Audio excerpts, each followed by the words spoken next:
기도하시겠습니다. 좋으신 하나님, 이 땅에 우리를 위하여 오심을 감사드립니다.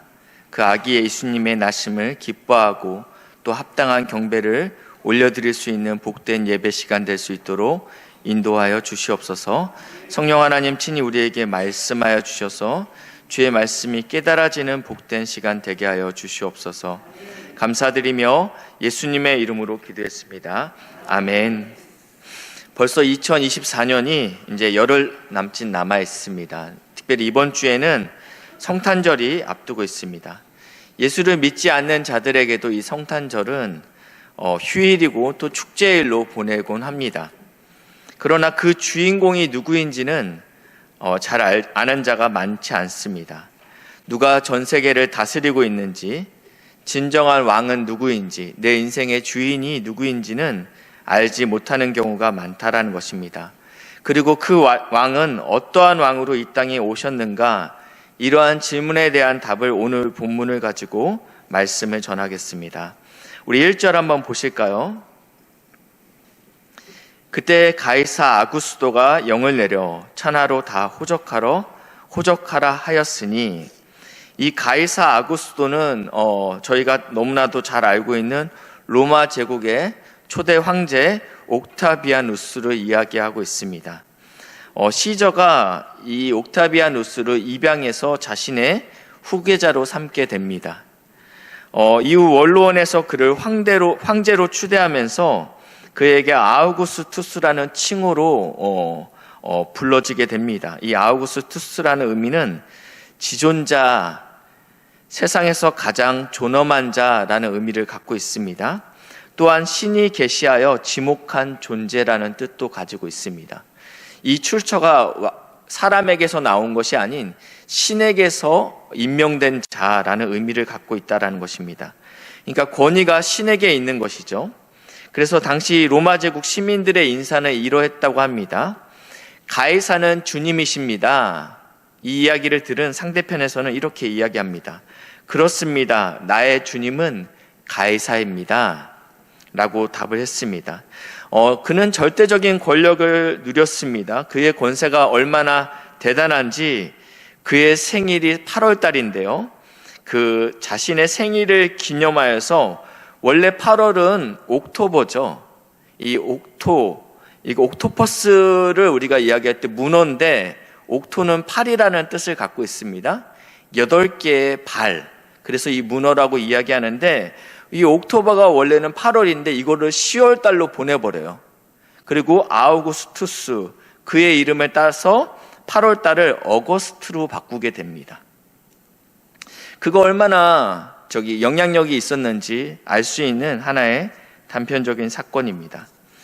그가 로마 초대 황제로 등극하면서 이때부터 로마에게는 평화가 찾아옵니다. 그래서 팍스 로마나, 그래서 2세기간 이 로마는 태평 성대를 누리게 됩니다. 이때 이 아우구스투스가 했던 많은 일들 중에서는요, 로마 전역에 교통망을 깔게 됩니다. 도로를 깔게 됩니다. 그리고 경찰청과 소방청, 그리고 상비군을 두었다고 합니다. 그리고 로마 황제의 친위대를 창설하였다. 이러한 모든 것들은 사실은 이러한 공공사업과 군대를 운영하기 위해서는 돈이 필요합니다. 그래서 이 황제는 전국에 로마의 지배 아래에 있는 전국에 칙령을 내리게 되는데, 그것이 바로 호적입니다. 호적령을 내리게 되었다라는 것입니다. 이 로마 제국이 호적을 통해서 취하고자 했던 두 가지 목적은 이런 것입니다. 첫 번째는 정확한 인구조사를 통해서 세수를 확보하기 위함입니다. 우리의 국민이 얼마나 있는지 정확히 알아야지 정확한 인두세를 거둘 수 있죠. 두 번째는 필요시 병력을 모집하기 위해서 성인 남자의 인원이 파악돼야 됐습니다. 이 첫 번째 인두세도 성인 남성의 대상입니다. 여성이 포함되지 않았습니다. 이 세금에는요. 그리고 군인으로 징집하는 것도 마찬가지로 성인 남성에 해당됩니다. 이 호적 정리는 로마 제국의 지배권과 통제권을 강화하려는 수단이었습니다. 3절 보실까요? 그래서 모든 사람이 호적하러 각각 고향으로 돌아가매 로마 제국의 황제의 명령 앞에서 모든 사람이 각자의 고향으로 돌아가야 했습니다. 예외는 없습니다. 여기까지 보면 누가 진정한 왕이십니까? 누가 열방을 통치하고 있습니까? 로마 황제 가이사 아구스토가 다스리는 것처럼 보입니다. 4절입니다. 요셉도 다윗의 집 족속이므로 갈릴리 나사렛 동네에서 유대를 향하여 베들레헴이라 하는 다윗의 동네로 가게 됩니다. 이 요셉은요, 마태복음을 기준으로 하면 다윗 왕의 28대 손이 됩니다. 왕가죠. 그런데 이 다윗의 고향이 베들레헴이기 때문에 호적을 신고하기 위해서 황제의 명령 앞에서 요셉도 예외는 아닙니다. 요셉은 어렸을 때부터 그의 할아버지와 그의 아버지로부터 우리의 가문이 얼마나 뼈대 있는 가문인지에 대해서 이야기를 귀가 닳도록 들어왔을 것입니다. 하나님께서 특별히 다윗의 왕조에 대해서 너희의 왕위가 끊어지지 않을 것이다 라는 예언들을 다윗에게도 하셨고 시편에도 했고 그리고 이사야서에도 이 다윗의 예언의 약속이 반복적으로 등장합니다. 특별히 남유다가 멸망하는 그때 다윗의 왕조가 역사적으로 역사 속으로 사라지는 것처럼 보일 때도 하나님께서는 이 예언의 약속을 말씀하셨습니다. 예레미야 23장 5절 말씀인데요. 예레미야는 남유다가 멸망하는 그 시대 때 하나님께서 하셨던 선포의 말씀입니다. 우리 함께 읽겠습니다. 시작.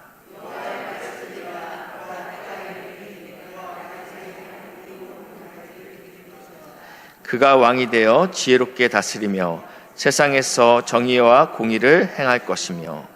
지금 상황이 좋지 않습니다.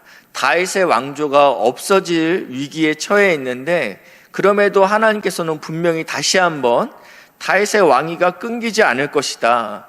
다윗에게 한 가지 의로운 가지를 일으킬 것이다. 우리 방금 성가대에서도 이새의 뿌리라고 계속 고백하고 있더라고요. 다윗의 아버지가 이새죠. 그러니까 지금 이 뿌리를 통해서 하나님께서 당신의 왕을 결국은 보낼 것이다 라고 말씀하고 있다는 것입니다. 이 하나님이 우리 가문을 통해서 메시아를 보낸다라는 것은 알고는 있지만 현실적으로 강력한 로마 제국의 지배 아래에 있기 때문에 이스라엘에게 메시아에 대한 약속이 희망으로 다가오지는 않았습니다. 그런데 어느 날 이 요셉의 약혼녀 마리아가 임신했다라는 소식을 듣게 됩니다. 그래서 요셉은 어떻게 결정하냐면 조용히 이 약혼을 파혼하겠다라는 마음을 먹게 됩니다. 그런데 꿈속에서 천사가 요셉에게 찾아와서 구약의 예언인 이사야 7장 14절 말씀을 주시게 됩니다. 이 예언의 말씀은 다윗 왕의 12대 손 아하스 왕에게 주신 약속입니다. 그러니까 자신의 가문에게 주신 약속의 말씀이죠. 같이 읽겠습니다. 시작.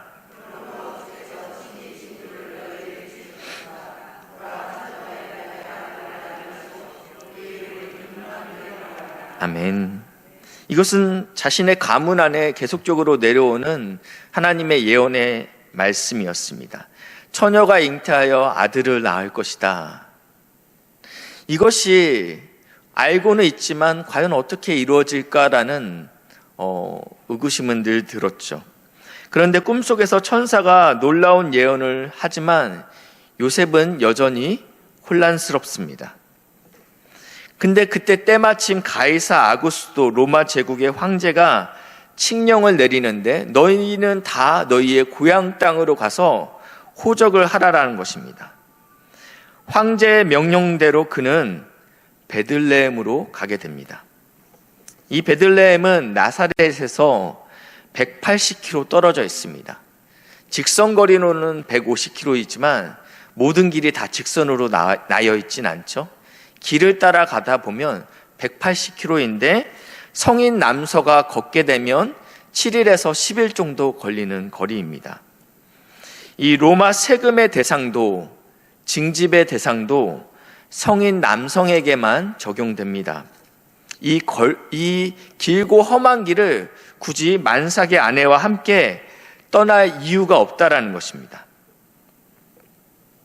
그러나 요셉은 이것이 하나님의 계획하심이라는 것을 시간이 지날수록 더 선명해지고 확신이 생깁니다. 이 일이 하나님께서 주관하고 계시다라는 것을 확신합니다. 왜냐하면 하나님께서 700년 전에 미가 선지자를 통해서 이 여인의 후손 다윗의 뿌리 안에서 나는 그 사람이 베들레헴에서 날 것을 예언하셨기 때문입니다. 미가서 5장 2절 말씀인데요.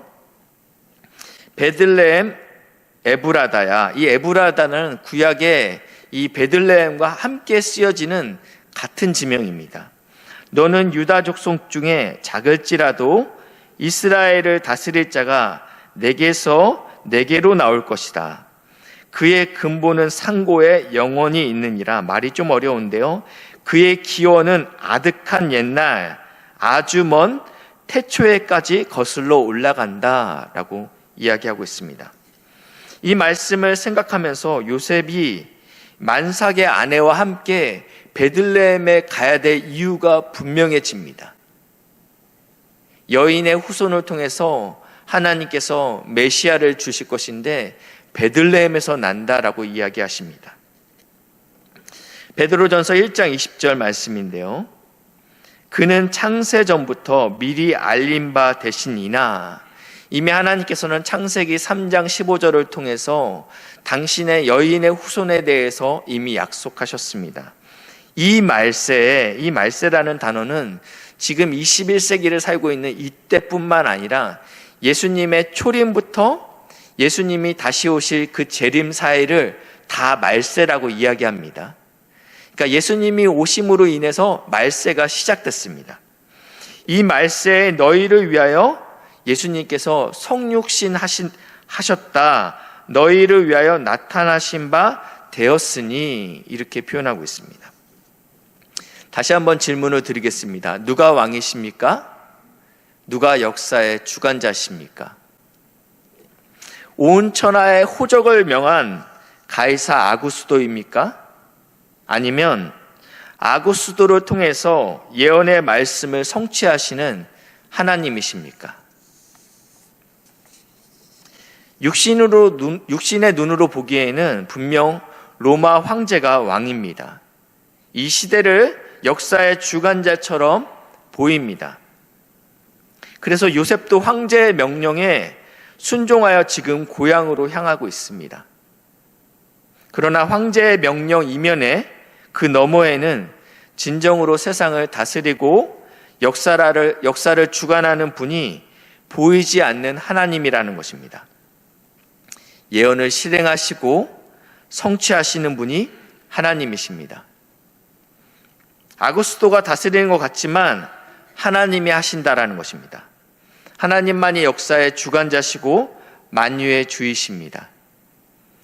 요셉과 마리아는 이 하나님의 말씀에 순종하여 베들레헴으로 향하고 있는 것입니다. 캄캄한 어두운 가운데 어디로 가야 할지 모를 때 원수와 악인의 압제 속에서 성도는 오직 주의 말씀이 내 발의 등이요 내 길의 빛이 됩니다. 말씀이 우리의 삶을 인도합니다. 그래서 우리는 말씀보다 앞서지 않고 말씀 따라 살아내는 믿음의 동역자들 되시길 주님의 이름으로 축복합니다. 이제 진정한 왕이 하나님이심을 알게 되었습니다.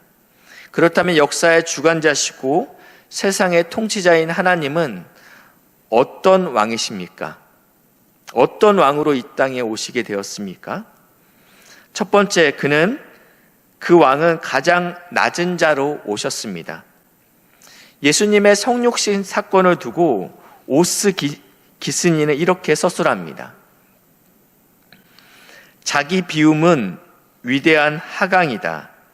기독교는 위대한 상승을 꿈꾸는 것이 아니라 위대한 하강을 이야기합니다. 유대인의 왕이라면 마땅히 변방의 베들레헴이 아닌 중심의 예루살렘에서 태어나야 할 것 같습니다. 이런 말이 있죠. 사람은 나면 서울로 보내고 말은 나면 제주로 보내라. 우리도 이 말에 그리스도인들의 영향력을 드러내려면 더 높은 자리에 있어야 된다라고 이야기합니다. 그래서 더 유명해져야 되고 더 많이 가져야 된다라고 이야기합니다. 심지어 이러한 내용들이 교회 안에도 적용이 됩니다. 우리 교회 목사는 박사 출신이어야 된다. 외국에서 유학을 해야 된다라는 생각들이 한국 교회에 들어와 있습니다. 또한 교회는 더 커져야 하나님의 일을 크게 할 수 있다라는 착각에 빠지게 됩니다. 그런데 예수님이 이 땅에 오셔서 힘과 규모로 또 재력으로 우리를 구원하지 않으셨습니다. 예수님께서는 자기를 부인하는 좁은 길, 십자가의 길을 선택했다라는 것입니다. 빌립보서 2장 7절, 8절 말씀 두 절인데 같이 읽겠습니다. 시작.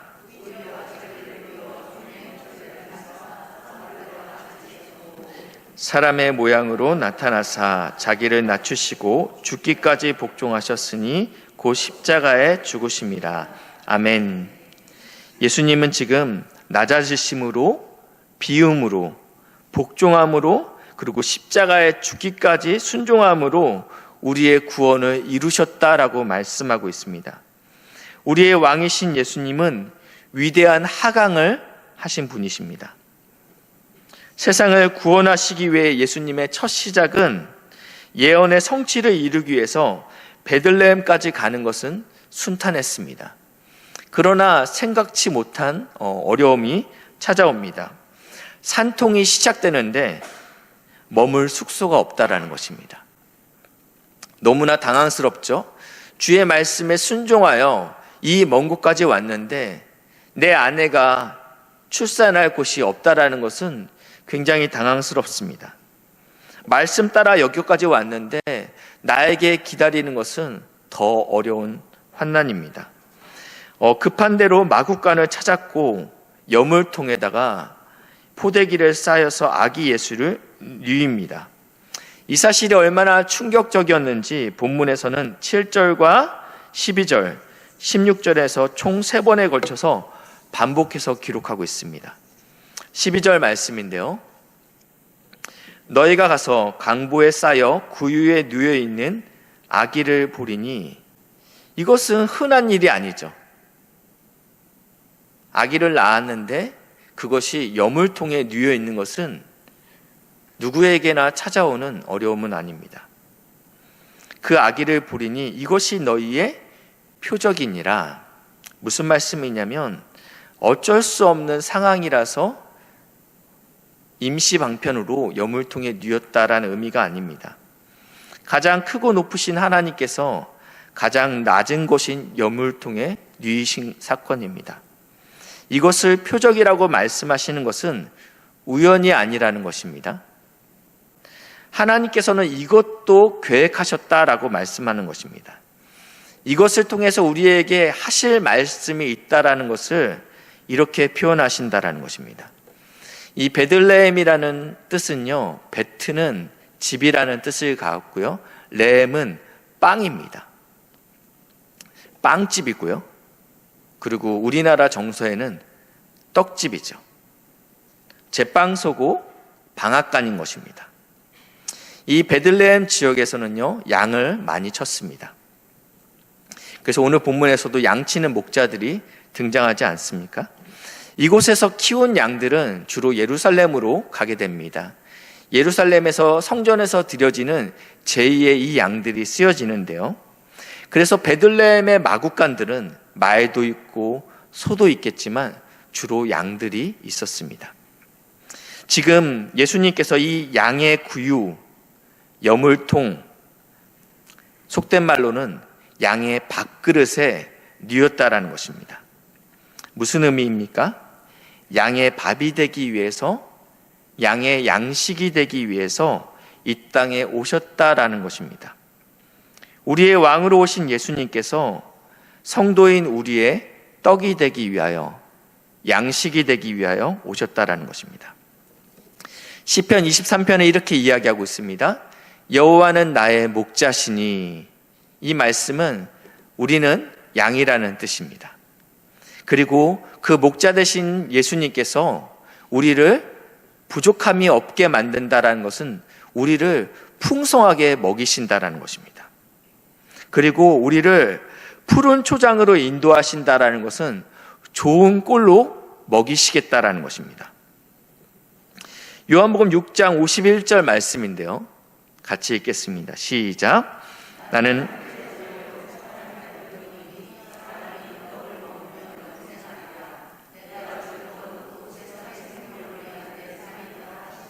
아멘. 참떡으로 오신 예수님께서 자신을 먹으라고 말씀하십니다. 역사의 주관자이신 하나님께서 첫 번째는 어떤 왕으로 오셨냐면 가장 위대한 하강으로, 가장 낮은 자로 이 땅에 오셨습니다. 두 번째는 그분이 생명의 떡으로 이 땅에 오셨습니다. 그러면 이 떡을 누가 먹을 수 있습니까?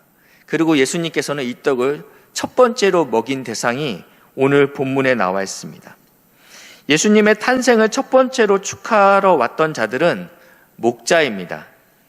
어떤 사람들은 동방의 박사들 아닙니까? 라고 생각할 수 있는데 약간의 시간차를 두고 동방의 박사들은 경배하게 됩니다.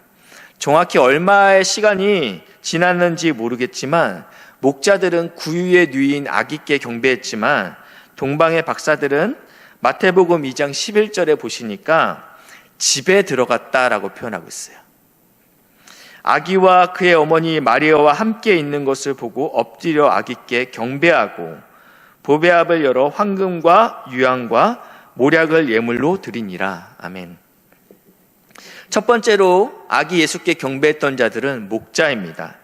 이 목자들은 밤새 추위 가운데 그리고 짐승의 위협으로부터 양들을 지키고 있었는데 천사들이 찾아와서 이 복된 소식을 전합니다. 이 목자들은 직업 특성상 짐승의 주검과 가죽을 만져야 됐기 때문에 율법으로는 부정한 자였습니다. 그리고 이 직업이 힘든 일이기 때문에 천대받는 직업이었습니다.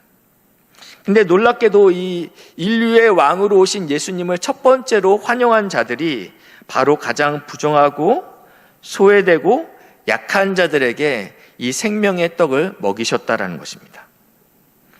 예수님의 탄생과 그 탄생을 축하했던 첫 번째 무리는 목자였고 예수님의 그 부활하심도 첫 번째로 그 목격자, 그 증언자가 누구입니까? 바로 7 귀신 들렸던 여인이었습니다. 이것은 굉장히 놀라운 일입니다. 이사야 61장 1절 말씀인데요. 우리 같이 읽겠습니다. 시작.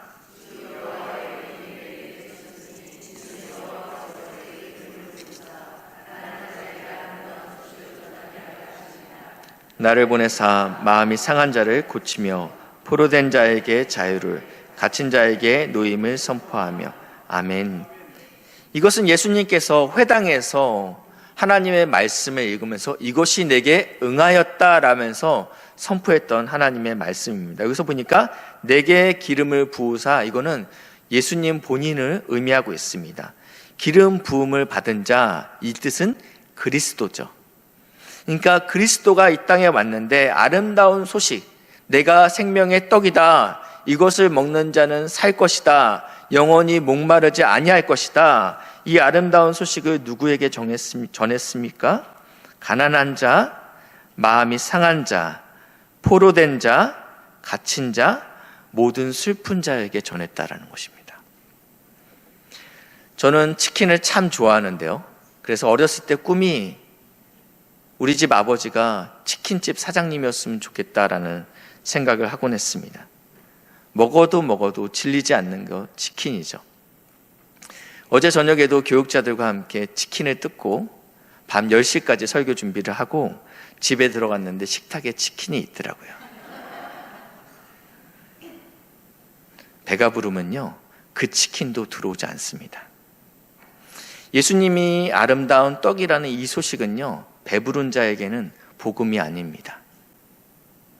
모든 것이 가졌다고 하는 자에게는 이것이 좋은 소식이 아니라는 것입니다. 누가복음 1장 53절 말씀에는요, 줄이는 자를 좋은 것으로 배불리셨으며 부자는 빈손으로 보내셨도다. 이 말씀은 누가복음 1장 46절부터 55절까지 나오는 마리아의 창가라고 불리웁니다. 마리아가 잉태하고 이것이 하나님께서 임하셔서 하나님의 능력이 나에게 임함으로 이 생명의 태가 결국 우리의 기다렸던 그 메시아구나 라면서 고백했던 고백이 이 고백입니다. 고백을 다시 한번 들어볼까요? 줄이는 자, 배고픈 자, 마음이 상한 자에게서는 이 생명의 떡이 배부를 것이고 부자에게는 이 생명의 떡이 의미가 없을 것이다 라고 선포하고 있다는 것입니다. 말씀을 정리하겠습니다. 누가 왕이십니까? 천하의 호적을 명령했던 가이사 아구스도입니까? 아니면 예언의 말씀을 성취하신 그리고 성취하기 위하여 가이사 아구스도를 들어서 사용하신 하나님이십니까? 아구스도는 하나님의 도구일 뿐입니다. 누가 우리의 인생의 주인이시고 또 주권자이십니까? 우리를 다스리는 분입니까? 직장 상사는 도구일 뿐입니다. 오직 하나님만이 우리의 왕이십니다. 그분이 가장 높은 곳에서 가장 비천한 곳으로 내려오셨습니다. 자기의 비움과 복종의 삶을 사셨습니다. 왜냐하면 우리에게 참떡이 되시기 위해서 그러하셨습니다. 누구든지 이 떡을 먹을 수 있는 것이 아닙니다. 수고하고 무거운 짐진 자들아 내게 오라 내가 너희를 쉬게 하리라. 예수님께서 이 시간에 내가 참떡이다 수고하고 무거운 짐진 자들아 내게 와라 라고 우리를 초청하고 있고 우리를 먹이시겠다고 말씀하고 있습니다. 참떡이신 예수님을 인생의 주인으로 인생의 왕으로 고백하는 믿음의 동역자들 되시길 주님의 이름으로 축복합니다. 기도하시겠습니다. 하늘과 땅의 진정한 왕이신 예수님, 우리의 생명의 떡이 되시기 위하여 가장 낮은 모습으로 이 땅에 오신 주님을 찬양합니다. 세상의 영광과 권세가 아닌 낮아지심과 섬김으로 우리를 구원하신 주님의 사랑을 기억하게 하옵소서. 나라가 어지러운 가운데 있습니다. 특별히 조국 대한민국을 불쌍히 여겨 주시옵소서. 진정한 왕이신 하나님께서 이 나라의 왕이 되셔서 통치해 주시길 간절히 소망합니다. 그리고 우리도 주님처럼 자기를 비우고 낮아지는 삶을 살아내며 가난하고 소외된 이들을 돌아보는 참된 그리스도인이 되게 하옵소서. 모든 말씀 예수님의 이름으로 기도드립니다. 아멘.